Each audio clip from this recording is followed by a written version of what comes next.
Yeah, it says in the Quran, Surah 5 and 47, and let the people of the gospel judge by what Allah has revealed therein. And whoever does not judge by what Allah has revealed, then it is those who are defiantly disobedient. Do you agree? 100%. That you are being defiantly disobedient by not accepting what Allah has revealed in the gospel? Thank you for that question. If you read that verse very carefully, you will see that God is speaking to humanity, right? And Christians are also included. In this very verse, there is a response for you. If you read it carefully, it says gospel. It doesn't say four gospels. It says Injil. Injil is a singular. Okay, Quran doesn't even consider or doesn't even accept the possibility of having four gospels. You scared me there. Okay.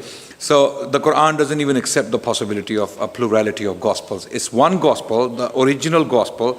And the second part you need to pay attention to is that God says what God has revealed therein. What God has revealed therein, not what others have added into it.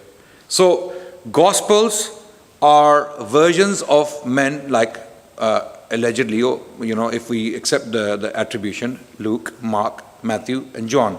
By the way, there are three attributions to John. John, the son of Zebedee, John of Ephesus, and John the presbyter. To this day, Christian scholars have not made their minds up as to which John actually wrote the gospel. That's a huge problem.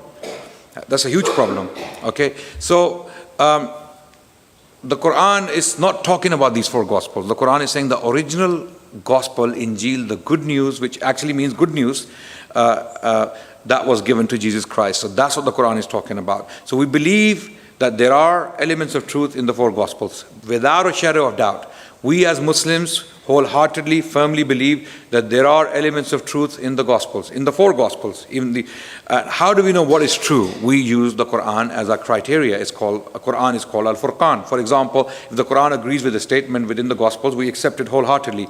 I'll give you one example. The Gospel of Mark, chapter 12, verse 29, when the Jewish man comes to Jesus Christ asking him, what is the first commandment? What is the best commandment? And Jesus says, "Hear, O Israel, the Lord our God is one Lord."